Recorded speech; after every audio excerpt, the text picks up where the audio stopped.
ਸਤਿ ਸ਼੍ਰੀ ਅਕਾਲ। ਤੁਸੀਂ ਜੁੜੇ ਹੋਏ ਹੋ ਪੰਜਾਬੀ ਰੇਡੀਓ ਯੂਐਸਏ ਦੇ ਨਾਲ ਤੇ ਮੈਂ ਹਾਂ ਪ੍ਰਵੀਨ ਸ਼ਰਮਾ ਲੈ ਕੇ ਹਾਜ਼ਰ ਹਾਂ ਪ੍ਰੋਗਰਾਮ ਖਬਰ ਤੇ ਨਜ਼ਰ ਪ੍ਰੋਗਰਾਮ ਦੇ ਵਿੱਚ ਕਈ ਅਹਿਮ ਤੇ ਕਈ ਖਾਸ ਖਬਰਾਂ ਨੂੰ ਲੈ ਕੇ ਚਰਚਾ ਕਰਨ ਦੇ ਲਈ ਜੁੜ ਚੁੱਕੇ ਨੇ ਪੰਜਾਬ ਤੋਂ ਪੱਤਰਕਾਰ ਦੀਪਕ ਸ਼ਰਮਾ ਚਨਾਰਥਲ ਜੀ। ਸ਼ਰਮਾ ਜੀ, ਸਤਿ ਸ਼੍ਰੀ ਅਕਾਲ, ਸਵਾਗਤ ਹੈ ਜੀ ਪੰਜਾਬੀ ਰੇਡੀਓ ਯੂਐਸਏ ਦੇ। ਸਤਿ ਸ਼੍ਰੀ ਅਕਾਲ ਪ੍ਰਵੀਨ ਜੀ, ਸਾਰੇ ਦਰਸ਼ਕਾਂ ਨੂੰ ਸਰੋਤਿਆਂ ਨੂੰ ਪਿਆਰ ਭਰੀ ਸਤਿ ਸ਼੍ਰੀ ਅਕਾਲ। ਸਤਿ ਸ਼੍ਰੀ ਅਕਾਲ ਜੀ। ਪ੍ਰੋਗਰਾਮ ਦੇ ਵਿੱਚ ਅੱਗੇ ਵਧਣ ਤੋਂ ਪਹਿਲਾਂ ਧੰਨਵਾਦ ਕਰਨ ਚਲੀਏ ਸਪਾਂਸਰਸ ਦਾ, ਜਿਹੜੇ ਜ਼ਰੀਆ ਬਣਦੇ ਨੇ ਇਹਨਾਂ ਪ੍ਰੋਗਰਾਮਾਂ ਨੂੰ ਤੁਹਾਡੇ ਤੱਕ ਪਹੁੰਚਾਉਣ ਦੇ ਲਈ। ਖਾਲਸਾ ਇੰਸ਼ੋਰੈਂਸ ਏਜੰਸੀ ਵਾਲੇ, ਜਿਨ੍ਹਾਂ ਤੋਂ ਤੁਸੀਂ ਹਰ ਤਰੀਕੇ ਦੀ ਇੰਸ਼ੋਰੈਂਸ ਲੈ ਸਕਦੇ ਹੋ। ਇੰਸ਼ੋਰੈਂਸ ਬਾਰੇ ਪਤਾ ਕਰਨ ਦੇ ਲਈ ਇਹਨਾਂ ਦਾ ਨੰਬਰ ਹੈ 408-272-2500। ਇਹ 1992 ਤੋਂ ਲਗਾਤਾਰ ਇੰਸ਼ੋਰੈਂਸ ਬਿਜ਼ਨਸ ਦੇ ਵਿੱਚ ਸ਼ਾਨਦਾਰ ਸੇਵਾਵਾਂ ਦੇ ਰਹੇ ਨੇ ਤੇ ਅਮਰੀਕਾ ਭਰ ਦੇ ਵਿੱਚ ਇੰਸ਼ੋਰੈਂਸ ਕਰਦੇ ਨੇ। ਓਬਾਮਾ ਕੇਅਰ, ਮੈਡੀਕੇਅਰ ਜਾਂ ਫਿਰ ਕਵਰਡ ਕੈਲੀਫੋਰਨੀਆ ਬਾਬਤ ਪਾਲਿਸੀ ਕਰਵਾਉਣ ਦੇ ਲਈ, ਸਲਾਹ ਲੈਣ ਦੇ ਲਈ ਅੱਜ ਹੀ ਕਾਲ ਕਰੋ 408-272-2500 ਤੇ। ਟਰਕੀਅਨ ਇਮੀਗ੍ਰੇਸ਼ਨ ਲਾ ਫਰਮ ਵਾਲੇ, ਜੇ ਟਰਕੀਅਨ ਅਟਾਰਨੀ ਟਰਕੀਅਨ ਦੇ ਨਾਲ ਤੁਸੀਂ ਯੂਐਸ ਇਮੀਗ੍ਰੇਸ਼ਨ ਬਾਬਤ ਕੋਈ ਵੀ ਸਲਾਹ ਕਰਨੀ ਹੈ, ਕੋਈ ਵੀ ਸਵਾਲ ਪੁੱਛਣਾ, ਤੇ ਇਹਨਾਂ ਦਾ ਨੰਬਰ ਹੈ 415-909-0503। ਗੁਰਦੀਪ ਸਿੰਘ ਬਿਰਦੀ ਕਲੋਵਿਸ, ਮਨਦੀਪ ਸਿੰਘ, ਸੰਦੀਪ ਕੌਰ ਸੈਨਹੋਜ਼ੇ, ਗੁਰਪਾਲ ਸਿੰਘ ਸੈਕਰਾਮੈਂਟੋ, ਜਿੰਦ ਕੌਰ ਬੇਕਰਸਫੀਲਡ, ਕਮਲਜੀਤ ਸਿੰਘ ਮੱਖਣ ਦੌਲਤਪੁਰੀਆ ਸੈਂਟਰਲ ਵੈਲੀ ਤੇ ਜੱਸੀ ਗੱਲ ਪਲੰਬਿੰਗ ਵਾਲੇ ਬੇਕਰਸਫੀਲਡ ਤੋਂ। ਇਹਨਾਂ ਸਾਰੇ ਹੀ ਸਪਾਂਸਰਸ ਦਾ ਬਹੁਤ ਬਹੁਤ ਧੰਨਵਾਦ। ਤੇ ਜੇਕਰ ਤੁਸੀਂ ਵੀ ਪੰਜਾਬੀ ਰੇਡੀਓ ਯੂਐਸਏ ਦੇ ਇਹਨਾਂ ਪ੍ਰੋਗਰਾਮਾਂ ਨੂੰ ਸਪਾਂਸਰ ਕਰਨਾ ਚਾਹੁੰਦੇ ਹੋ ਤਾਂ ਸਟੂਡੀਓ ਦਾ ਨੰਬਰ ਹੈ 408-272-5200। ਅੱਜ ਦਾ ਖਬਰ ਤੇ ਨਜ਼ਰ ਪ੍ਰੋਗਰਾਮ ਸਾਲ 2024 ਦੀ 5 ਸਤੰਬਰ ਦਾ ਪ੍ਰੋਗਰਾਮ ਹੈ ਤੇ ਦਿਨ ਅੱਜ ਵੀਰਵਾਰ ਹੈ। ਸ਼ਰਮਾ ਜੀ, ਖਬਰਾਂ ਦੀ ਸ਼ੁਰੂਆਤ ਕਰੀਏ ਆਪਾਂ ਪੰਜਾਬ ਸਰਕਾਰ ਤੋਂ। ਵੈਸੇ ਤਾਂ ਇਹ ਗੱਲ ਕਹੀ ਜਾਂਦੀ ਹੈ ਕਿ ਸਰਕਾਰ ਦੀ ਚੱਪੇ ਚੱਪੇ ਤੇ ਨਿਗਾਹ ਹੁੰਦੀ ਹੈ, ਕਿੱਥੇ ਕੀ ਹੋ ਰਿਹਾ, ਕਿਹੜੇ ਡਿਪਾਰਟਮੈਂਟ 'ਚ ਕੀ ਹੋ ਰਿਹਾ, ਕਿਹਨੇ ਧਰਨਾ ਲਾਉਣਾ, ਕਿਹਨੇ ਮੁਜ਼ਾਹਰਾ ਕਰਨਾ ਹੈ, ਜਾਂ ਕਿਹੜੀ ਵਿਉਂਤਬੰਦੀ ਕਰ ਰਿਹਾ, ਕਿਹੜੇ ਸੰਘਰਸ਼ਾਂ ਦੀ ਗੱਲ ਚੱਲ ਰਹੀ ਹੈ, ਵਿਰੋਧੀ ਕੀ ਕਰ ਰਹੇ ਨੇ, ਸਾਰਾ ਕੁਝ ਪਤਾ ਹੁੰਦਾ ਸਰਕਾਰ ਨੂੰ। ਵਾਇਆ ਇੰਟੈਲੀਜੈਂਸ, ਵਾਇਆ ਹੋਰ ਸੂਤਰ ਬਥੇਰੇ ਹੁੰਦੇ ਨੇ। ਪ੍ਰੈਸ ਕੀ ਕਰ ਰਹੀ ਹੈ, ਮੀਡੀਆ ਕੀ ਕਰ ਰਿਹਾ। ਅੱਜ ਤੱਕ ਕਿਰਾਇਆ ਹੀ ਹੋ ਜਾਂਦਾ ਜਿਹੜਾ ਸਰਕਾਰ ਚਾਹੁੰਦੀ ਹੈ। ਹੁਣ ਉਹਦਾ ਗੱਲਾਂ ਰਹੀਆਂ ਨਹੀਂ ਪੁਰਾਣੀਆਂ ਤਾਂ। ਪਰ ਕਹਿੰਦੇ ਪੰਜਾਬ ਸਰਕਾਰ ਦੇ ਖਾਤਿਆਂ ਦੇ ਵਿੱਚੋਂ 3600 ਕਰੋੜ ਰੁਪਈਆ, 100 ਨਹੀਂ, 200 ਨਹੀਂ, 300 ਨਹੀਂ, 400 ਨਹੀਂ, 3600 ਕਰੋੜ ਰੁਪਈਆ ਗਾਇਬ ਹੋ ਗਿਆ ਜੀ। ਗਾਇਬ ਹੋ ਗਿਆ ਜਾਂ ਖਾਤਿਆਂ 'ਚ ਆਇਆ ਹੀ ਨਹੀਂ ਉਹਨਾਂ 'ਚ? ਅੱਛਾ, ਇਹ ਵੀ ਸਵਾਲ ਹੈ। ਬਾਹਰ ਹੀ ਗੋਲ ਹੋ ਗਿਆ ਕਿਤੇ, ਇਹ ਵੀ ਸਵਾਲ ਹੈ। ਜੀ ਜੀ ਜੀ। ਕਿਉਂਕਿ ਖਾਤਿਆਂ 'ਚ ਹਿਸਾਬ ਹੀ ਨਹੀਂ ਲੱਭ ਰਿਹਾ ਉਹ 3600 ਕਰੋੜ ਦਾ। ਅੱਛਾ। ਔਰ ਇਹ ਕੋਈ ਮੀਡੀਆ ਰਿਪੋਰਟ ਨਹੀਂ, ਕੋਈ ਵਿਰੋਧੀ ਧਿਰ ਦੀ ਰਿਪੋਰਟ ਨਹੀਂ, ਇਹ ਕੈਗ ਦੀ ਰਿਪੋਰਟ ਹੈ। ਠੀਕ ਹੈ। ਪੰਜਾਬ ਮਾਨਸੂਨ ਸੈਸ਼ਨ ਦਾ, ਜਿਹੜਾ ਪੰਜਾਬ ਵਿਧਾਨ ਸਭਾ ਦੇ ਸੈਸ਼ਨ ਦਾ ਆਖਰੀ ਦਿਨ ਸੀ, ਉਸ ਦਿਨ ਕੈਗ ਦੀ ਰਿਪੋਰਟ ਉੱਥੇ ਪੇਸ਼ ਕੀਤੀ ਗਈ। ਉਸ ਕੈਗ ਦੀ ਰਿਪੋਰਟ ਦੇ ਹਵਾਲੇ ਨਾਲ ਇਹ ਗੱਲਾਂ ਉੱਭਰ ਕੇ ਸਾਹਮਣੇ ਆਈਆਂ ਕਿ ਪੰਜਾਬ ਦੇ ਵਿੱਚ ਇਸ ਮੌਕੇ ਸਭ ਤੋਂ ਵੱਡੀ ਜਿਹੜੀ ਮੁਸ਼ਕਲ ਹੈ ਉਹ ਸਬਸਿਡੀ ਵਾਲਾ ਪਹਿਲੂ ਹੈ। ਉਹਦੇ ਵਿੱਚ ਇਹ ਗੱਲ ਉੱਭਰੀ ਕਿ ਅੱਜ ਦੀ ਤਰੀਕ 'ਚ ਜਿੰਨੀ ਪੰਜਾਬ ਸਰਕਾਰ ਕੁੱਲ ਸਬਸਿਡੀ ਦੇ ਰਹੀ ਹੈ, ਉਹਦਾ 99% ਬਿਜਲੀ ਉਹ ਖਾਈ ਜਾ ਰਹੀ ਹੈ। ਪਿਛਲੇ ਦੌਰ ਦੇ ਵਿੱਚ 68% ਸੀ ਕਿ 68% ਕੁੱਲ ਸਬਸਿਡੀ ਦਾ ਬਿਜਲੀ ਵਾਲੇ ਖਾਤੇ 'ਚ ਜਾ ਰਿਹਾ। ਹੁਣ ਤਾਂ ਕਹਿੰਦੇ 99% ਜਾਣ ਲੱਗ ਗਿਆ। 2021-22 ਦੇ ਹਵਾਲੇ ਨਾਲ ਜੇ ਤੇ 22-23 ਦੀ ਰਿਪੋਰਟ ਦੇ ਹਵਾਲੇ ਜੇਕਰ ਆਪਾਂ ਝਾਤ ਮਾਰੀਏ ਤਾਂ ਕਹਿੰਦੇ 2018-19 ਤੱਕ 13,361 ਕਰੋੜ ਦੀ ਸਬਸਿਡੀ ਸੀ। 13,361 ਕਰੋੜ, ਜਿਹੜੀ 2022-23 ਚ ਵੱਧ ਕੇ 20,000 ਕਰੋੜ ਤੋਂ ਉੱਪਰ ਚਲੀ ਗਈ ਹੈ। ਜੀ ਜੀ। 20,607 ਕਰੋੜ ਦੀ ਅੱਜ ਦੀ ਤਰੀਕ ਚ ਸਬਸਿਡੀ ਹੈ, ਜਿਹਦੇ ਵਿੱਚੋਂ ਹੁਣ 99% ਸਾਡਾ ਖਰਚਾ ਬਿਜਲੀ ਸਬਸਿਡੀ ਤੇ ਖੜਾ ਹੈ। ਤੇ ਕੱਲ ਪੰਜਾਬ ਕੈਬਨਿਟ ਦੀ ਬੈਠਕ ਸੀ। ਪੰਜਾਬ ਕੈਬਨਿਟ ਦੀ ਬੈਠਕ ਦੇ ਵਿੱਚ ਕਹਿੰਦੇ ਜੀ ਅਸੀਂ 61 ਪੈਸੇ ਪੈਟਰੋਲ ਦੇ ਉੱਤੇ ਵੈਟ ਵਧਾਤਾ, ਜਿਹਦੇ ਕਰਕੇ ਪੈਟਰੋਲ ਮਹਿੰਗਾ ਹੋ ਗਿਆ। 92 ਪੈਸੇ ਹੁਣ ਪੰਜਾਬ ਦੇ ਵਿੱਚ ਡੀਜ਼ਲ ਪ੍ਰਤੀ ਲੀਟਰ ਮਹਿੰਗਾ ਹੋ ਗਿਆ। 3 ਰੁਪਏ ਪ੍ਰਤੀ ਯੂਨਿਟ ਦੇ ਹਿਸਾਬ ਨਾਲ ਬਿਜਲੀ ਮਹਿੰਗੀ ਕਰਤੀ। ਸੋ ਇਹ ਵੈਸੇ ਤਾਂ ਹੁਣ 300 ਯੂਨਿਟ ਮਾਫ ਹੈ ਤੇ ਉਹ ਮਾਫ ਵਾਲੀ ਪ੍ਰਕਿਰਿਆ ਬਰਕਰਾਰ ਹੈ, ਪਰ 7 ਕਿਲੋ ਵਾਟ ਤੱਕ 3 ਰੁਪਏ ਪ੍ਰਤੀ ਯੂਨਿਟ ਦੇ ਹਿਸਾਬ ਨਾਲ ਬਿਜਲੀ ਮਹਿੰਗੀ ਹੈ। ਮਤਲਬ ਜਿਨ੍ਹਾਂ ਦਾ ਬਿੱਲ ਆਉਂਦਾ ਉਹਨਾਂ ਲਈ ਮਹਿੰਗੀ ਹੋਊਗੀ। ਸੋ ਫਿਰ ਉਹ ਲੋਕ ਵੀ ਔਖੇ ਹੋਣਗੇ। ਕਿਆ ਚੰਗਾ ਕੰਮ ਹੈ ਵੀ, ਹੈ ਨਾ। ਸੋ ਇਹ ਸਾਰੀ ਪ੍ਰਕਿਰਿਆ ਨੇ ਸਰਕਾਰ ਨੂੰ ਇੱਕ ਪਾਸੇ ਸਵਾਲਾਂ ਦੇ ਘੇਰੇ ਚ ਲਿਆਂਦਾ ਕਿ ਵੀ ਚੰਡੀਗੜ੍ਹ 'ਚ ਜਿੱਥੇ ਸਿਰਫ ਕਾਰਾਂ 'ਚ ਡੀਜ਼ਲ ਪੈਂਦਾ ਉੱਥੇ ਡੀਜ਼ਲ ਸਸਤਾ ਹੈ, ਪੰਜਾਬ 'ਚ ਜਿੱਥੇ ਪੰਪਾਂ ਲਈ, ਮੋਟਰਾਂ ਲਈ, ਟਰੈਕਟਰਾਂ ਲਈ ਵਰਤਿਆ ਜਾਣਾ ਉੱਥੇ ਡੀਜ਼ਲ ਮਹਿੰਗਾ ਤੇ ਤੁਸੀਂ ਹੋਰ ਮਹਿੰਗਾ ਕਰ ਰਹੇ ਹੋ। ਪਰ ਇਹ ਸਭ ਦੇ ਦਰਮਿਆਨ ਕੈਗ ਦੀ ਰਿਪੋਰਟ ਨੇ ਜੀ ਇਹਨਾਂ ਨੂੰ ਚੰਗਾ ਹਲੂਣਾ ਦਿੱਤਾ ਕਿ ਵੀ ਲਿਆਓ ਵੀ 3600 ਕਰੋੜ ਦਾ ਹਿਸਾਬ ਲਿਆਓ ਕਿੱਥੇ। 3674 ਕਰੋੜ ਰੁਪਈਆ ਉਹਦਾ ਹਿਸਾਬ ਕੇਂਦਰ ਨੂੰ ਪੰਜਾਬ ਸਰਕਾਰ ਦੇ ਹੀ ਨਹੀਂ ਸਕਿਆ। ਵੱਖੋ-ਵੱਖ ਵਿਭਾਗ ਨੇ ਪ੍ਰਵੀਨ ਜੀ, ਜਿਨ੍ਹਾਂ ਨੂੰ ਕੇਂਦਰ ਵੱਖੋ-ਵੱਖ ਤਜਵੀਜ਼ਾਂ ਦੇ ਰਾਹੀਂ, ਵੱਖੋ-ਵੱਖ ਸਕੀਮਾਂ ਦੇ ਰਾਹੀਂ ਫੰਡ ਜਾਰੀ ਕਰਦਾ। ਔਰ ਇਹ ਸਿੰਪਲ ਜਿਹਾ ਫਾਰਮੂਲਾ ਆਪਣੇ ਦਰਸ਼ਕਾਂ ਸਰੋਤਿਆਂ ਲਈ ਸਮਝਣ ਵਾਲਾ ਕਿ ਪੰਜਾਬ ਸਰਕਾਰ ਨੇ ਕਿਸੇ ਪਿੰਡ ਦੇ ਕਲੱਬ ਨੂੰ, ਕਿਸੇ ਪਿੰਡ ਦੀ ਸੰਸਥਾ ਨੂੰ, ਕਿਸੇ ਪੰਚਾਇਤ ਨੂੰ ਗ੍ਰਾਂਟ ਜਾਰੀ ਕੀਤੀ ਹਾਂਜੀ। ਤੇ ਉਹਦੇ ਨਾਲ ਇੱਕ ਚਿੱਠੀ ਆਉਂਦੀ ਆ ਕਿ ਵੀ ਆਹ ਗ੍ਰਾਂਟ ਇਸ ਕੰਮ ਲਈ ਦਿੱਤੀ ਜਾਂਦੀ ਆ, ਇਸ ਨੂੰ ਇੰਨੇ ਸਮੇਂ ਦੇ ਵਿੱਚ ਵਰਤਣਾ, ਵਰਤਣ ਤੋਂ ਬਾਅਦ ਸਰਕਾਰ ਨੂੰ ਇਹਦਾ ਵਰਤੋਂ ਸਰਟੀਫਿਕੇਟ ਜਮ੍ਹਾਂ ਕਰਾਇਆ ਜਾਵੇ। ਹੁਣ ਇਹ ਪ੍ਰਕਿਰਿਆ ਹੁੰਦੀ ਹੈ ਕਿ ਤੁਸੀਂ ਉਹ ਗ੍ਰਾਂਟ ਉਸ ਕੰਮ ਲਈ ਵਰਤ ਕੇ ਉਹਦੇ ਬਿੱਲਾਂ ਦਾ ਹਿਸਾਬ, ਉਹਦੀ ਸਰਟੀਫਿਕੇਟ, ਉਹਦਾ ਮਤਾ, ਜੇ ਉਹ ਪਾ ਕੇ ਸਾਰਾ ਹਿਸਾਬ ਜਮ੍ਹਾਂ ਕਰਾਉਣਾ ਹੁੰਦਾ। ਹੁਣ ਉਸੇ ਤਰ੍ਹਾਂ ਜਦੋਂ ਕੇਂਦਰ ਪੰਜਾਬ ਸਰਕਾਰ ਨੂੰ ਗ੍ਰਾਂਟ ਜਾਰੀ ਕਰਦਾ ਹੈ ਤਾਂ ਉਹ ਕਹਿੰਦਾ ਵੀ ਇਹਦਾ ਵਰਤੋਂ ਸਰਟੀਫਿਕੇਟ ਦਿਓ। ਠੀਕ ਹੈ। ਵੈਸੇ ਤਾਂ ਵਰਤੋਂ ਸਰਟੀਫਿਕੇਟ ਤੋਂ ਬਾਅਦ ਵੀ ਸ਼ੰਕੇ ਸੋਭੇ ਰਹਿੰਦੇ ਆ ਕਿ ਅਫਸਰਾਂ ਨੇ, ਰਾਜਨੀਤਿਕ ਧਿਰਾਂ ਨੇ ਕਿਤੇ ਕੋਈ ਘਪਲਾ ਤਾਂ ਨਹੀਂ ਕੀਤਾ। ਹਾਂਜੀ ਹਾਂਜੀ ਬਿਲਕੁਲ। 10 ਰੁਪਏ ਵਰਤ ਕੇ 100 ਰੁਪਏ ਦਾ ਖਰਚਾ ਦਿਖਾਇਆ ਹੋਵੇ, ਇਹ ਕਿੰਨੇ ਹੀ ਘਪਲੇ ਇਹੋ ਜਿਹੇ ਉਜਾਗਰ ਹੁੰਦੇ ਰਹਿੰਦੇ ਨੇ। ਪਰ ਇੱਥੇ ਤਾਂ ਇਹ ਹੈ ਕਿ ਗ੍ਰਾਂਟ ਆਈ ਵੀ ਤੇ ਖਾਤਿਆਂ 'ਚ ਚੜੀ ਹੋਈ ਨਹੀਂ ਦਿਖਦੀ। ਫਿਰ ਵਰਤੀ ਕਿਹਨੇ ਹੈ, ਕਿੱਥੇ ਵਰਤੀ ਗਈ? ਜੀ ਕੈਗ ਵਾਲੇ ਕਹਿੰਦੇ ਕਿ ਸਾਨੂੰ ਸ਼ੰਕੇ ਸ਼ੋਭੇ ਹੈ ਕਿ ਕਿਤੇ ਘਪਲਾ ਤਾਂ ਨਹੀਂ ਹੋ ਗਿਆ। ਉਹ ਅੱਛਾ, ਠੀਕ ਆ। ਪੇਂਡੂ ਵਿਕਾਸ ਤੇ ਪੰਚਾਇਤ ਵਿਭਾਗ ਨੂੰ ਲਗਭਗ 2000 ਕਰੋੜ ਰੁਪਈਆ ਅਜਿਹਾ ਹੈ ਜਿਹੜਾ ਪਤਾ ਹੀ ਨਹੀਂ ਲੱਗ ਰਿਹਾ ਕਿੱਥੇ ਹੈ। ਠੀਕ ਹੈ ਜੀ। 1908 ਕਰੋੜ ਰੁਪਈਏ ਤੋਂ ਵੱਧ ਦੀ ਰਾਸ਼ੀ ਹੈ ਜਿਹਦਾ ਵਹੀ ਖਾਤਿਆਂ 'ਚ ਹਿਸਾਬ ਕਿਤਾਬ ਨਹੀਂ ਲੱਭ ਰਿਹਾ। ਇਸੇ ਤਰ੍ਹਾਂ ਸਕੂਲ ਸਿੱਖਿਆ ਬੋਰਡ ਦੇ ਕੋਲ 673 ਕਰੋੜ ਤੋਂ ਉੱਪਰ ਦੀ ਰਾਸ਼ੀ ਦਾ ਕੋਈ ਹਿਸਾਬ ਨਹੀਂ ਪਤਾ। ਠੀਕ ਹੈ। ਇਸੇ ਤਰ੍ਹਾਂ ਸਥਾਨਕ ਸਰਕਾਰਾਂ ਵਿਭਾਗ ਆ ਜਿਹੜੇ ਨਗਰ ਨਿਗਮ, ਨਗਰ ਕੌਂਸਲ, ਜੇ ਬੋਲ ਸਾਰੇ ਨਾਲ 318 ਕਰੋੜ ਦਾ ਹਿਸਾਬ ਨਹੀਂ ਆ ਰਿਹਾ ਜੀ। ਪਤਾ ਹੀ ਨਹੀਂ, ਖਾਤਿਆਂ 'ਚ ਆਏ ਨਹੀਂ ਪੈਸੇ, ਚੜੇ ਹੀ ਨਹੀਂ ਪੈਸੇ, ਕਿੱਥੇ ਗਏ? ਜਦੋਂ ਕੇਂਦਰ ਤੋਂ ਰਿਲੀਜ਼ ਹੋ ਗਏ, ਪੰਜਾਬ ਸਰਕਾਰ ਨੇ ਰਿਸੀਵ ਕਰ ਲਏ, ਉਹ ਤੋਂ ਬਾਅਦ ਸੰਬੰਧਿਤ ਵਿਭਾਗ ਦੇ ਹਿਸਾਬ ਕਿਤਾਬ 'ਚ ਹੀ ਨਹੀਂ ਗਏ। ਇਸੇ ਤਰ੍ਹਾਂ ਖੇਤੀਬਾੜੀ ਵਿਭਾਗ ਹੈ 228 ਕਰੋੜ ਇਹਨਾਂ ਦਾ। ਇਸੇ ਤਰ੍ਹਾਂ ਮਕਾਨ ਉਸਾਰੀ ਤੇ ਸ਼ਹਿਰੀ ਵਿਕਾਸ ਹੈ 141 ਕਰੋੜ ਦਾ ਹਿਸਾਬ ਇਹਨਾਂ ਦਾ। ਕੁੱਲ 3674 ਕਰੋੜ ਰੁਪਈਆ ਪ੍ਰਵੀਨ ਜੀ, ਜਿਹਦੇ ਵਿੱਚੋਂ 350 ਕਰੋੜ ਰੁਪਏ ਦਾ ਹਿਸਾਬ ਪਿਛਲੀ ਕੈਪਟਨ ਚੰਨੀ ਸਰਕਾਰ ਦੇ ਸਮੇਂ ਦਾ। ਠੀਕ ਹੈ। 3674 ਕਰੋੜ ਚੋਂ ਜੇ 350 ਕਰੋੜ ਉਹ ਕੱਢ ਵੀ ਦਈਏ ਤਾਂ ਵੀ 3324 ਕਰੋੜ ਦਾ ਹਿਸਾਬ ਤਾਂ ਇਹਨਾਂ ਨੇ 2.5 ਸਾਲ, ਪੌਣੇ 3 ਸਾਲ ਵਾਲਿਆਂ ਨੇ ਦੇਣਾ ਹੈ ਜੀ। ਤੇ ਪਰ ਦੇਣਾ ਤਾਂ ਪੂਰਾ ਪੈਣਾ, ਸਰਕਾਰ ਤਾਂ ਸਰਕਾਰ ਹੈ। ਹਾਂਜੀ ਹਾਂਜੀ ਬਿਲਕੁਲ। ਉਹ 350 ਵਾਲਾ ਵੀ ਹਿਸਾਬ ਲਾਓ, ਕੈਪਟਨ ਤੋਂ ਬੁਲਾਓ, ਉਹਨੂੰ ਪੁੱਛੋ, ਤੇ ਪਰ ਉਹ ਤੋਂ ਪਹਿਲਾਂ ਆਪਣਾ ਹਿਸਾਬ ਦਿਓ। ਸੋ ਹੁਣ ਕੈਗ ਨੇ ਸ਼ੰਕਾ ਸ਼ੋਭਾ ਖੜਾ ਕਰਤਾ ਕਿ ਪੰਜਾਬ ਸਰਕਾਰ ਇਸ ਗੱਲ ਦਾ ਜਵਾਬ ਦੇਵੇ ਕਿ ਕਿਤੇ ਪੈਸੇ ਦੀ ਦੁਰਵਰਤੋਂ ਤਾਂ ਨਹੀਂ ਹੋਈ, ਕਿਤੇ ਕੋਈ ਨਜਾਇਜ਼ ਵਰਤੋਂ ਤਾਂ ਨਹੀਂ ਹੋਈ, ਕਿਤੇ ਕੋਈ ਘਪਲਾ ਤਾਂ ਨਹੀਂ ਹੋਇਆ। ਇਹ ਸ਼ੰਕੇ ਸ਼ੋਭੇ ਖੜੇ ਨੇ, ਪਰ ਪੰਜਾਬ ਸਰਕਾਰ ਕੋਲ, ਕੱਟੜ ਇਮਾਨਦਾਰ ਸਰਕਾਰ ਕੋਲ ਇਹਦਾ ਅਜੇ ਕੋਈ ਜਵਾਬ ਨਹੀਂ। ਬਿਲਕੁਲ ਬਿਲਕੁਲ। ਆਹ ਜਿਹੜੀ ਤੁਸੀਂ ਅਖੀਰਲੀ ਗੱਲ ਕਹਿ ਗਏ ਨਾ, ਕੱਟੜ ਇਮਾਨਦਾਰ, ਇਹਦੇ 'ਚ ਸਾਰਾ ਕੁਛ ਹੀ ਆ ਗਿਆ। ਵੈਸੇ ਪਹਿਲਾਂ ਵਾਲਿਆਂ ਬਾਰੇ ਤੇ ਇਹ ਮਸ਼ਹੂਰ ਸੀਗਾ ਵੀ ਉਹ ਪੈਸਾ ਪਤਾ ਨਹੀਂ ਖਾ ਕਿੱਥੇ ਜਾਂਦੇ, ਪਤਾ ਨਹੀਂ ਕਿਹੋ ਜਿਹੇ ਕੈਲਕੂਲੇਟਰ ਸੀਗੇ ਉਹਨਾਂ ਕੋਲੇ, ਖਾਤੇ ਵੀ ਸਹੀ ਸੀਗੇ, ਸਾਰਾ ਕੁਝ ਸਹੀ ਸੀ। ਆ ਹੁਣ ਪਤਾ ਲੱਗਦਾ ਵੀ ਫਲਾਨਾ ਮੰਤਰੀ ਇੰਨੇ ਘੁਟਾਲੇ ਕਰ ਗਿਆ, ਫਲਾਨਾ। ਇਹ ਕਹਿੰਦੇ ਵੀ ਅਸੀਂ ਇਮਾਨਦਾਰ ਆ, ਹਿਸਾਬ ਬਰੋਬਰ ਨਹੀਂ ਆ ਰਿਹਾ। ਇਹ ਸਮਝੋ ਬਾਹਰ ਆ ਕਹਾਣੀ। ਅਗਲੀ ਖਬਰ ਜੀ, ਕਹਾਣੀਆਂ ਨਿਕਲਣਗੀਆਂ, ਸਮਾਂ ਪੈ ਕੇ ਜੀ ਜੀ ਸਮਾਂ ਪੈ ਕੇ ਨਿਕਲ ਜਾਣਗੀਆਂ। ਬਿਲਕੁਲ। ਗਿੱਦੜਬਾਹਾ ਜ਼ਿਮਨੀ ਚੋਣ, ਪੰਜਾਬ ਦੀਆਂ ਜਦੋਂ ਖਬਰਾਂ ਦੀ ਗੱਲ ਕਰਦੇ ਹਾਂ, ਸਿਆਸਤ ਦੀ ਗੱਲ ਕਰਦੇ ਹਾਂ, ਤੇ ਇਹ ਜ਼ਿਮਨੀ ਚੋਣ ਦੀ ਗੱਲ, ਅਕਾਲੀ ਦਲ ਦੀ ਸਿਆਸਤ ਦੀ ਗੱਲ, ਸਰਕਾਰ ਦੀ ਗੱਲ, ਸੰਘਰਸ਼ੀਲ ਧਿਰਾਂ ਦੀ ਗੱਲ ਨਾ ਹੋਵੇ ਤਾਂ ਇਹ ਹੋ ਨਹੀਂ ਸਕਦਾ। ਸੁਖਬੀਰ ਕਹਿੰਦੇ ਪਰਾਂ ਹੋਏ, ਤਨਖਾਹੀਆ ਕਰਾਰ ਹੋਣ ਤੋਂ ਬਾਅਦ ਤਾਂ ਗਿੱਦੜਬਾਹਾ ਦੀ ਕਮਾਨ ਹਰਸਿਮਰਤ ਬਾਦਲ ਨੇ ਸੰਭਾਲ ਲਈ ਜੀ। ਆਪਾਂ ਪਹਿਲਾਂ ਵੀ ਗੱਲ ਕਰਦੇ ਰਹੇ ਹਾਂ, ਤੁਸੀਂ ਕੱਲ ਵੀ ਗੱਲ ਕਰ ਰਹੇ ਸੀ ਕਿ ਜਿਹੜਾ ਹਲਕਾ ਇੰਚਾਰਜ ਵਾਲੀ ਪ੍ਰਕਿਰਿਆ ਨਾ, ਹਾਂਜੀ ਹਾਂਜੀ, ਉਹ ਬੜੀ ਤੰਗ ਕਰਦੀ ਆ ਸਿਸਟਮ ਨੂੰ ਨਾ, ਕਿਉਂਕਿ ਉਹਦੇ ਨਾਲ ਬੰਦਾ, ਫਿਰ ਤੁਸੀਂ ਕਹਿ ਰਹੇ ਸੀ ਕਿ ਲੀਡਰ ਨਾਲ ਜੁੜ ਜਾਂਦਾ। ਹਾਂਜੀ ਹਾਂਜੀ ਹਾਂਜੀ। ਪਾਰਟੀ ਨਾਲ ਜੁੜਨ ਦੀ ਬਜਾਏ ਬੰਦੇ ਨਾਲ ਜੁੜ ਜਾਂਦਾ, ਫਿਰ ਤੁਰ ਵੀ ਜਾਂਦਾ ਨਾਲ, ਹੈ ਨਾ। ਸੋ ਉਹ ਇਹ ਹਲਕਾ ਇੰਚਾਰਜ ਵਾਲੀ ਸਕੀਮ ਲੈ ਕੇ ਵੀ ਅਕਾਲੀ ਆਏ ਸੀ। ਹਾਂਜੀ ਹਾਂਜੀ।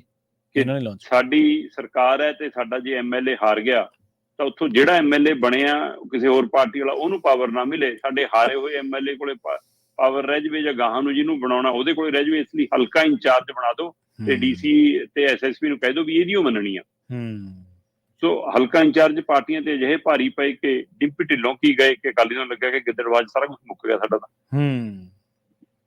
ਤੇ ਇਧਰ ਸੁਖਬੀਰ ਬਾਦਲ ਐਕਟਿਵ ਸੀਗੇ ਚੋਣ ਲੜਨ ਲਈ। ਅਜੇ ਵੀ ਉੱਥੇ ਕੁਝ ਵਰਕਰ ਜਿਹੜੇ ਖੜੇ ਨੇ ਅਕਾਲੀ ਦਲ ਸੁਖਬੀਰ ਵਾਲੇ ਨਾਲ, ਉਹ ਕਹੀ ਜਾਂਦੇ ਨੇ ਕਿ ਨਹੀਂ ਜੀ ਬਾਦਲ ਸਾਹਿਬ ਤੁਸੀਂ ਉਹ ਆਓ, ਤੁਸੀਂ ਉਹ ਚੋਣ ਲੜੋ, ਤੁਹਾਡੀ ਉਹ ਇੱਥੇ ਜ਼ਰੂਰਤ ਆ।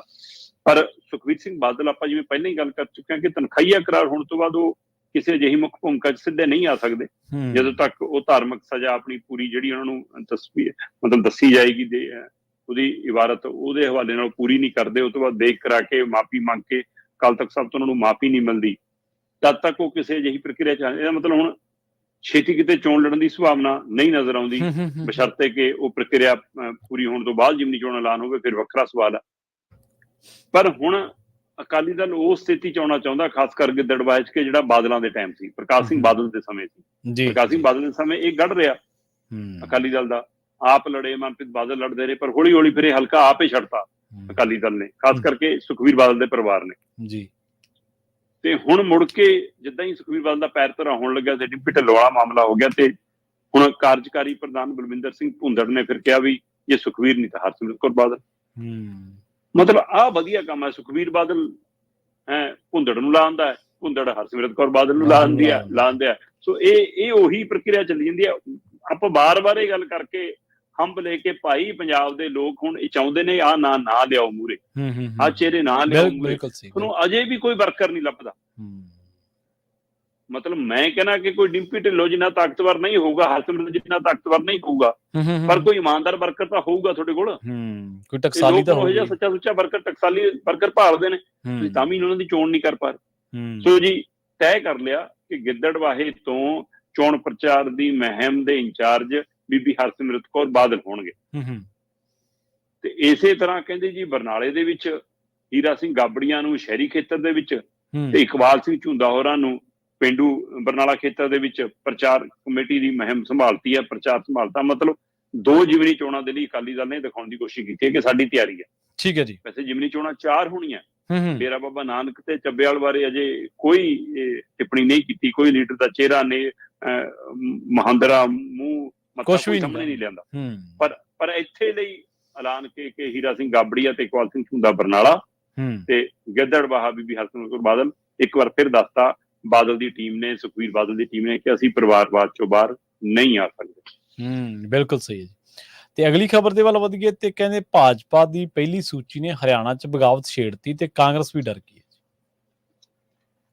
ਆਪਾਂ ਕੱਲ ਜਿੱਦਾਂ ਹੀ ਇਹ ਸੂਚੀ ਦੇਰ ਰਾਤ ਆਈ ਸੀ, ਆਪਾਂ ਅਗਲੀ ਸਵੇਰ ਗੱਲ ਕਰ ਰਹੇ ਸੀਗੇ ਬਈ ਕਿ ਡੇਰਾ ਸਿਰਸਾ ਮੁਖੀ ਨੂੰ ਜਿਹਨੇ ਪੈਰੋਲ ਦਿੱਤੀ ਆ ਉਹਨੂੰ ਤੋਹਫੇ ਚ ਟਿਕਟ ਦੇਤੀ, ਸੁਨੀਲ ਸਾਗਵਾਨ ਨੂੰ, ਤੇ ਉਹਦੇ ਪਿਤਾ ਵੀ ਚੋਣ ਲੜਦੇ ਰਹੇ ਨੇ, ਉਹ ਵੱਖ-ਵੱਖ ਪਾਰਟੀਆਂ, ਉਹ ਵੀ ਇਸੇ ਤਰ੍ਹਾਂ ਸਰਕਾਰੀ ਨੌਕਰੀ ਛੱਡ ਕੇ ਆਏ ਸੀਗੇ। SDO ਦਾ ਅਸਤੀਫਾ ਵੀ SNL ਤੋਂ ਦੇ ਕੇ ਚੋਣ ਲੜੀ, MLA ਵੀ ਬਣੇ, ਫਿਰ ਮਤਲਬ ਬੰਸੀ ਲਾਲ ਦੀ ਸਰਕਾਰ ਚ ਵੀ, ਫਿਰ ਹੁੱਡਾ ਦੀ ਸਰਕਾਰ ਚ ਮੰਤਰੀ ਵੀ ਰਹੇ ਲਏ ਤੇ ਫਿਰ ਕਾਂਗਰਸ ਦੀ ਟਿਕਟ ਤੇ ਵੀ ਚੋਣ ਲੜੀ, ਹਾਰ ਵੀ ਗਏ, ਤੇ ਹੁਣ ਮੁੰਡਾ ਭਾਜਪਾ ਕਨੀ ਲੜ ਰਿਹਾ। ਇਹਦਾ ਮਤਲਬ ਇਹ ਟੱਬਰ ਤਾਂ ਪੁਰਾਣਾ ਸਿਆਸੀ ਹੈਗਾ ਜੀ। ਪਰ ਹੁਣ ਕਾਂਗਰਸ ਹਮਲਾ ਵੀ ਕਰ ਰਹੀ ਹੈ ਕਿ ਆਹ ਕੀ ਹੈ ਜੀ, ਤੁਸੀਂ ਤਾਂ ਜੀ ਡੇਰੇ ਨਾਲ ਰਲ ਗਏ ਜੀ, ਤੁਸੀਂ ਤਾਂ ਡੇਰੇ ਦੀ ਵੋਟਾਂ ਦੀ ਨਜ਼ਰ, ਅਗਲਿਆਂ ਨੇ ਆਪਣਾ ਦਾਅ ਕੱਢਿਆ, ਹੁਣ ਕਾਮਯਾਬ ਹੁੰਦਾ ਕਿ ਨਹੀਂ ਹੁੰਦਾ। ਬਾਬੇ ਨਾਲ ਯਾਰੀ ਪਗਾਈ ਹੈ ਕਿ ਡੇਰਾ ਪ੍ਰੇਮੀਆਂ ਦੀ ਵੋਟ ਤੇ ਨਜ਼ਰ ਹੈ, ਜਾਂ ਸਾਗਵਾਨ ਨੂੰ ਤੋਹਫਾ ਮਿਲਿਆ, ਵੱਖਰੀ ਪ੍ਰਕਿਰਿਆ। ਪਰ 67 ਉਮੀਦਵਾਰ ਐਲਾਨੇ, ਜੇ 23 ਐਲਾਨਣੇ ਬਾਕੀ ਹੈ। ਅੱਛਾ ਪ੍ਰਵੀਨ ਜੀ, 24 ਘੰਟਿਆਂ ਦੇ ਵਿੱਚ ਹੀ 67 ਵਿਧਾਨ ਸਭਾ ਹਲਕਿਆਂ ਦੇ ਵਿੱਚੋਂ 32 ਭਾਜਪਾ ਦੇ ਨਾਮੀ ਚਿਹਰੇ ਅਸਤੀਫਾ ਦੇ ਗਏ। ਅੱਛਾ, ਐਡੀ ਵੱਡੀ ਬਗਾਵਤ ਭਾਜਪਾ ਚ ਏਦਾਂ ਹੁੰਦੀ ਦੇਖੀ ਨਹੀਂ। ਬਿਲਕੁਲ, ਬਹੁਤ ਘੱਟ। ਕਹਿੰਦੇ ਭਾਜਪਾ ਜਿਹਨੂੰ ਟਿਕਟ ਦੇ ਦੇਵੇ ਉਹ ਖੁਸ਼ ਹੋਵੇ ਨਾ ਹੋਵੇ, ਜਿਨ੍ਹਾਂ ਨੂੰ ਨਹੀਂ ਮਿਲੀ ਉਹਨਾਂ ਨੂੰ ਮੱਲੋ ਮੱਲੀ ਖੁਸ਼ ਹੋ ਕੇ ਦਿਖਾਉਣਾ ਪੈਂਦਾ ਸੀ, ਮੂਰੇ ਨੱਚਣਾ ਪੈਂਦਾ ਸੀ ਕਿ ਅਸੀਂ ਤਾਂ ਪਾਰਟੀ ਦੇ ਸੱਚੇ ਸਿਪਾਹੀਆਂ। ਮੈਂ ਤਾਂ ਹੀ ਕੱਲ ਵੀ ਗੱਲ ਕਰ ਰਿਹਾ ਸੀ ਕਿ ਕਿਤੇ ਨਾ ਕਿਤੇ ਚਾਹੇ ਲੋਕਾਂ ਨੂੰ, ਸਮਾਜ ਨੂੰ, ਦੇਸ਼ ਨੂੰ, ਵੋਟਰਾਂ ਨੂੰ ਸੰਘ ਦੀ ਨੀਤੀ ਮਨਜ਼ੂਰ ਹੋਵੇ ਨਾ ਹੋਵੇ, ਪਰ ਉਹ ਸੰਘ ਦਾ ਡੰਡਾ ਸੀ ਜਿਹੜਾ ਭਾਜਪਾ ਨੂੰ ਇੱਕ ਲਾਈਨ ਖੜਾ ਰੱਖਦਾ ਸੀ। ਤੇ ਹੁਣ ਜਿਹੜਾ ਆਇਆ ਉਹੀ ਸ਼ਾਮਲ ਕੀਤਾ, ਉਸੇ ਨੂੰ ਲਾਲਚ ਦਿੱਤਾ, ਉਸੇ ਨੂੰ ਖਰੀਦਿਆ, ਤੋੜਿਆ, ਫਿਰ ਮੁੱਲ ਦੇ ਭਾਂਡੇ ਤਾਂ ਹੁਣ ਖੜਕਣਗੇ, ਹੁਣ ਭੋਗ ਰਹੇ ਨੇ।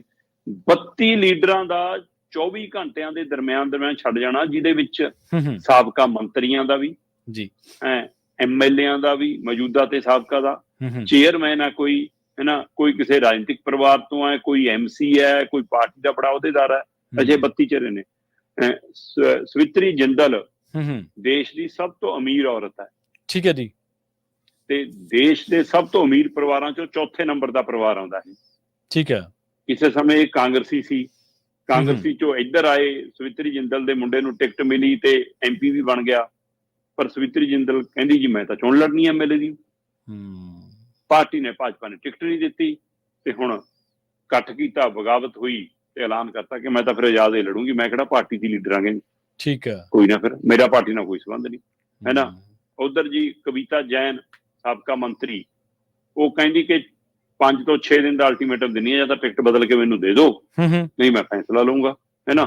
ਇਸੇ ਤਰ੍ਹਾਂ ਬਿਜਲੀ ਮੰਤਰੀ ਰਣਜੀਤ ਚਟਾਲਾ, ਦੇਵੀ ਲਾਲ ਦਾ ਮੁੰਡਾ, ਭਾਜਪਾ 'ਚ ਸ਼ਾਮਲ ਹੋਇਆ, ਅਗਲੇ ਨੇ MP ਦੀ ਟਿਕਟ ਦਿੱਤੀ, MP ਨਹੀਂ ਜਿੱਤ ਹੋਈ, ਪਰ ਕਹਿੰਦਾ ਮੈਂ ਤਾਂ ਜੀ MLA ਦੀ ਚੋਣ ਤਾਂ ਲੜੂੰਗਾ ਹੀ ਲੜੂੰਗਾ। ਕਹਿੰਦਾ ਮੈਨੂੰ ਕਹਿੰਦੇ ਡੱਬ ਵਾਲੀ ਚੱਲ ਜਾਓ, ਮੈਂ ਨਹੀਂ ਜਾਣਾ ਉੱਥੇ ਡੱਬ ਵਾਲੀ, ਕਹਿੰਦਾ ਮੈਂ ਤਾਂ ਇੱਥੋਂ ਰਤੀਆ ਤੋਂ ਇੱਥੋਂ ਹੀ ਲੜਨਾ, ਮੈਨੂੰ ਟਿਕਟ ਦੋ, ਨਹੀਂ ਦਿੰਦੇ ਤਾਂ ਫਿਰ ਮੇਰੀ ਬਗਾਵਤ ਆ। ਉਹਨੇ ਬਗਾਵਤ ਕਰਤੀ। ਠੀਕ ਹੈ, ਇਹੀ ਜੀ ਸੂਚੀ ਬਹੁਤ ਲੰਬੀ ਆ। ਸੋ ਜਿੱਦਾਂ ਹੀ ਇਹ ਬਗਾਵਤ ਦਾ ਗਵਾਰ ਉੱਠਿਆ, ਅਜੇ ਤੱਕ ਭਾਜਪਾ ਤੋਂ ਸੈਟਲ ਨਹੀਂ ਆ ਰਿਹਾ। ਜਦੋਂ ਕਿ ਨਾਮਜ਼ਦਗੀਆਂ ਦੀ ਪ੍ਰਕਿਰਿਆ ਸ਼ੁਰੂ ਹੋ ਗਈ, ਦੇਵੀ ਲਾਲ ਦਾ ਇੱਕ ਪੋਤਾ ਹੈ, ਉਹਨੇ ਵੀ ਬਗਾਵਤ ਕਰਤੀ, ਅਦਿੱਤਿਆ ਚਟਾਲਾ, ਉਹ ਚੇਅਰਮੈਨ ਲਾਇਆ ਸੀ, ਉਹਨੇ ਚੇਅਰਮੈਨ ਤੋਂ ਅਸਤੀਫਾ ਦਿੱਤਾ। ਅੱਛਾ, ਹੈ ਨਾ। ਉਹ ਕਹਿੰਦਾ ਜੀ ਮੈਨੂੰ ਟਿਕਟ ਦਾ ਵਾਅਦਾ ਸੀ, ਮੈਨੂੰ ਟਿਕਟ ਨਹੀਂ ਦਿੱਤੀ ਭਾਜਪਾ ਨੇ। ਸੋ ਹੁਣ ਭਾਜਪਾ ਤੋਂ ਇੱਕ ਖਿਲਾਰਾ ਸਮੇਟਿਆ ਨਹੀਂ ਜਾ ਰਿਹਾ, ਪਰ ਇਹਨਾਂ ਦੇ ਖਿਲਾਰੇ ਨੂੰ ਦੇਖ ਕੇ ਕਾਂਗਰਸ ਡਰ ਗਈ। ਠੀਕ ਹੈ, ਉਹਨਾਂ ਨੂੰ ਲੱਗਦਾ ਵੀ ਸਾਡੇ ਵੀ ਕਾਂਗਰਸ ਨੇ ਜਿਹੜੀ ਆਪਣੀ ਸੂਚੀ ਜਾਰੀ ਕਰਨੀ ਸੀ, ਉਹਨੂੰ ਹੁਣ 2 ਜਾਂ 3 ਦਿਨ ਤੇ ਹੋਲਡ ਪਾ ਲਿਆ। ਮਤਲਬ ਕੱਲ ਤੱਕ ਆ ਸਕਦੀ ਹੈ ਹੁਣ।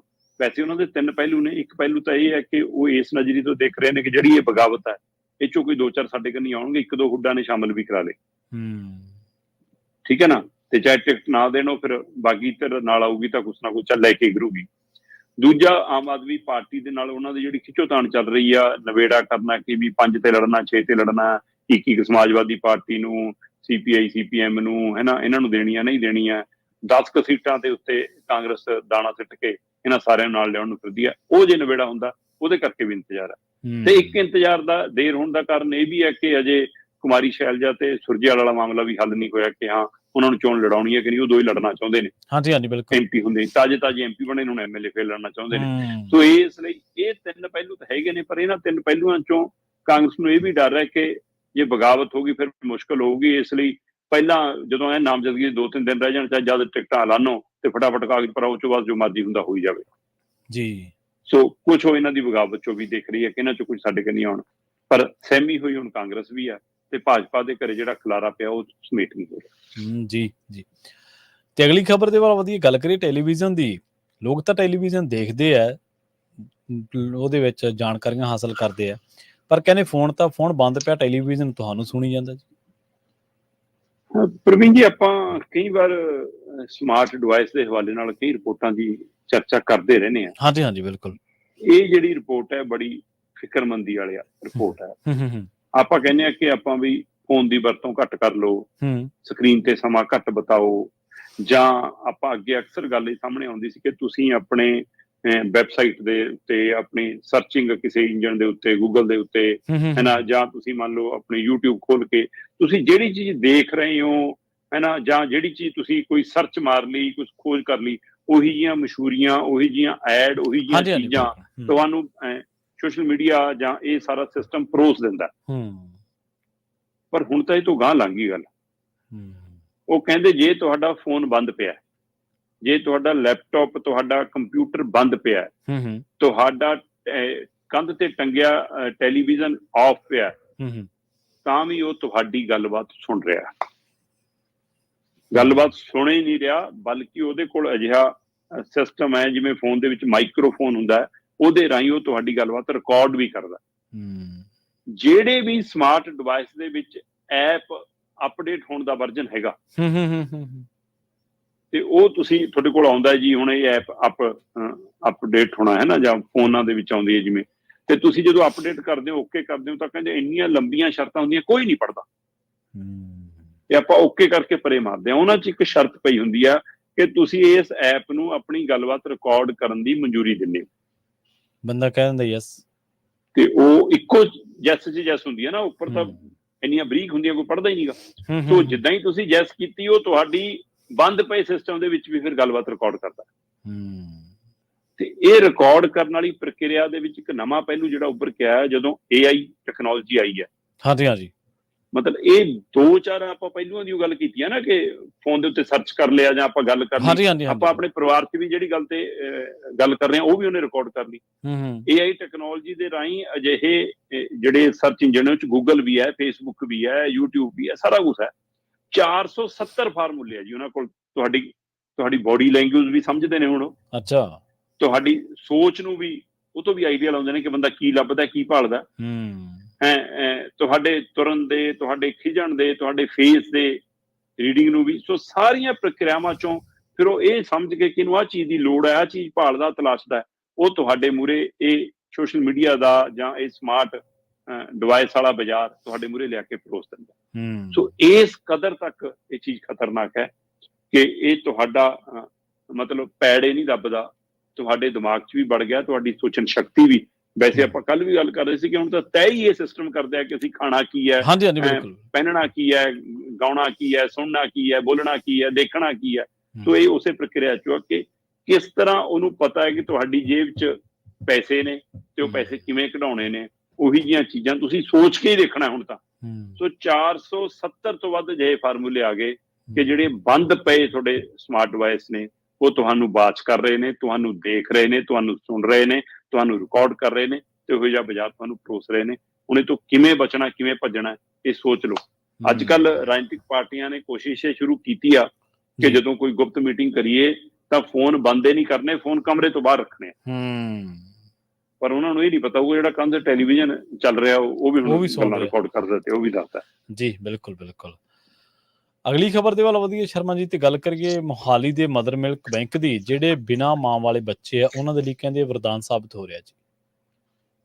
ਦੇਖੋ ਆਪਣੇ ਪ੍ਰਵੀਨ ਜੀ, ਕਾਮ ਕਹਾਵਤ ਹੈ ਹਾਂਜੀ ਕਿ ਜੇ ਘੋਲ ਲੱਗ ਜਾਵੇ, ਜੱਪ ਪੈ ਜਾਵੇ ਕਿਸੇ ਨਾਲ, ਹੈ ਨਾ, ਪੰਗਾ ਪੈ ਜਾਵੇ, ਪੇਚਾ ਫਸ ਜਾਵੇ, ਤਾਂ ਅਗਲਾ ਕਹਿੰਦਾ ਆ ਜਾ ਫਿਰ ਮੈਦਾਨ 'ਚ ਜੇ ਮਾਂ ਦਾ ਦੁੱਧ ਪੀਤਾ। ਤੇ ਇਹਦਾ ਮਤਲਬ ਮਾਂ ਦੇ ਦੁੱਧ ਦੀ ਮਹੱਤਤਾ ਕੀ ਨਹੀਂ ਹੈ। ਪਰ ਜਿਨ੍ਹਾਂ ਬੱਚਿਆਂ ਨੂੰ ਜੰਮਦੇ ਹੀ ਮਾਵਾਂ ਨਸੀਬ ਨਹੀਂ ਹੁੰਦੀਆਂ, ਉਹ ਜਾਣਦੇ ਆ ਕਿ ਉਹ ਮਾਂ ਦੇ ਦੁੱਧ ਤੋਂ ਜਦੋਂ ਵਾਂਝੇ ਰਹਿੰਦੇ ਆ ਤਾਂ ਸਾਰੀ ਉਮਰ ਦਾ ਇੱਕ ਤਰ੍ਹਾਂ ਨਾਲ ਤਾਨਾ ਜਿਹਾ ਬਣ ਜਾਂਦਾ ਉਹਨਾਂ ਲਈ, ਹੈ ਨਾ, ਕਿ ਮਾਂ ਦਾ ਦੁੱਧ ਨਹੀਂ ਪੀਤਾ। ਸੋ ਇਹ ਇੱਕ ਚੰਗੀ ਪ੍ਰਕਿਰਿਆ doctor BR Ambedkar state institute of medical science AIMS ਦਾ ਇੱਕ ਉਪਰਾਲਾ ਹੈ। ਤੇ ਉਸ ਉਪਰਾਲੇ ਤਹਿਤ ਪੰਜਾਬ ਦਾ ਪਹਿਲਾ ਮਦਰ ਮਿਲਕ ਬੈਂਕ ਮੋਹਾਲੀ 'ਚ ਖੁੱਲਿਆ ਸੀ ਤੇ ਉਹ ਇੱਕ ਤਰ੍ਹਾਂ ਨਾਲ ਸਫਲ ਨਜ਼ਰ ਆ ਰਿਹਾ। ਜੀ ਜੀ। 50 ਤੋਂ 60 ਔਰਤਾਂ ਹਰ ਮਹੀਨੇ ਔਸਤਨ ਉੱਥੇ ਆਪਣਾ ਮਦਰ ਫੀਡ, ਆਪਣਾ ਮਾਂ ਦਾ ਦੁੱਧ ਉੱਥੇ ਡੋਨੇਟ ਕਰਕੇ ਜਾਂਦੀਆਂ। ਹਰ ਰੋਜ਼ ਲਗਭਗ 500 ml ਦੁੱਧ ਦੀ ਆਮਦ ਹੈ ਉੱਥੇ ਮਾਂ ਦੇ ਦੁੱਧ ਦੀ। ਤੇ ਉਹ 500 ml ਦੁੱਧ ਦੇ ਰੋਜ਼ਾਨਾ ਦੀ ਐਵਰੇਜ ਦੇ ਹਿਸਾਬ ਨਾਲ 2 ਤੋਂ 3 ਜਾਂ 4 ਬੱਚਿਆਂ ਤੱਕ ਨੂੰ ਇਹ ਦੁੱਧ ਫੀਡ ਦੇ ਰੂਪ 'ਚ ਮਿਲਦਾ ਹੈ। ਜਿਹੜੇ ਬੱਚਿਆਂ ਕੋਲ ਜੰਮਦਿਆਂ ਮਾਵਾਂ ਨਹੀਂ ਪਈਆਂ, ਜਿਵੇਂ ਡਿਲੀਵਰੀ ਦੇ ਸਮੇਂ ਕਈ ਮਾਤਾ ਦੀ ਡੈਥ ਹੋ ਜਾਂਦੀ ਆ, ਜਾਂ ਕਈ ਮਾਵਾਂ ਨੂੰ ਬੱਚੇ ਜਨਮ ਤੋਂ ਬਾਅਦ ਵੀ ਕਿਸੇ ਰੋਗ ਕਾਰਨ, ਬਿਮਾਰੀ ਕਾਰਨ ਦੁੱਧ ਨਹੀਂ ਉਤਰਦਾ, ਜਾਂ ਕਈ ਵਾਰ ਇਹ ਵੀ ਹੁੰਦਾ ਕਿ ਡਾਕਟਰ ਇਨਕਾਰ ਕਰ ਦਿੰਦੇ ਆ ਕਿ ਤੁਹਾਡਾ ਦੁੱਧ ਨਹੀਂ ਦਿੱਤਾ ਜਾ ਸਕਦਾ ਬੱਚਿਆਂ ਨੂੰ, ਕਿਉਂਕਿ ਅੱਜ ਕੱਲ੍ਹ ਦਵਾਈਆਂ ਦਾ ਜੋ ਅਸਰ ਹੈ ਉਹ ਪ੍ਰਕਿਰਿਆ। ਸੋ ਅਜਿਹੇ ਦੇ ਵਿੱਚ ਉਹਨਾਂ ਬੱਚਿਆਂ ਲਈ ਜਿਹੜਾ ਫਿਰ ਇਹ ਦੁੱਧ, ਇਹ ਮਦਰ ਜਿਹੜਾ ਬੈਂਕ ਹੈ ਨਾ, ਮਦਰ ਮਿਲਕ ਬੈਂਕ, ਇਹ ਫਿਰ ਵਰਦਾਨ ਸਾਬਤ ਹੋ ਰਿਹਾ। ਜਿਹੜੀ ਇਹਦੀ ਟੀਮ ਦੇਖ ਰਹੀ ਹੈ ਸਾਰੀ ਪ੍ਰਬੰਧ, ਉਹ ਕਹਿੰਦੀ ਕਿ ਅਸੀਂ ਉਹਨਾਂ ਮਾਵਾਂ ਨੂੰ ਸਨਮਾਨਿਤ ਵੀ ਕਰ ਰਹੇ ਹਾਂ ਜਿਹੜੀਆਂ ਇੱਥੇ ਆ ਕੇ ਆਪਣਾ ਦੁੱਧ ਡੋਨੇਟ ਕਰਦੀਆਂ, ਤਾਂ ਕਿ ਉਹਦਾ ਹੌਸਲਾ ਮਿਲੇ। ਤੇ ਕਹਿੰਦੇ ਸਾਨੂੰ ਉਮੀਦ ਹੈ ਕਿ ਜਿਵੇਂ 3-4 ਮਹੀਨਿਆਂ 'ਚ ਇਹਨੇ ਚੰਗੀ ਸਫਲਤਾ ਹਾਸਲ ਕੀਤੀ ਆ, ਆਉਣ ਵਾਲੇ ਦਿਨਾਂ ਦੇ ਵਿੱਚ ਜਿਹੜੀ ਗਿਣਤੀ 50-60 ਇਹ ਵੱਧ ਕੇ 100-200 ਤੋਂ ਉੱਪਰ ਜਾਵੇ, ਕਿ ਹਰ ਮਹੀਨੇ 100-200 ਤੋਂ ਵੱਧ ਮਾਵਾਂ ਆਉਣ, ਤਾਂ ਕਿ ਅਸੀਂ ਹੋਰ ਵੱਧ ਬੱਚਿਆਂ ਨੂੰ ਵੀ ਇਸ ਪ੍ਰਕਿਰਿਆ ਸ਼ਾਮਲ ਕਰ ਸਕੀਏ ਜਿਨ੍ਹਾਂ ਨੂੰ ਮਾਂ ਦਾ ਦੁੱਧ ਨਹੀਂ ਮਿਲਿਆ, ਉਹਨਾਂ ਨੂੰ ਮਾਂ ਦਾ ਦੁੱਧ ਮਿਲ ਸਕੇ।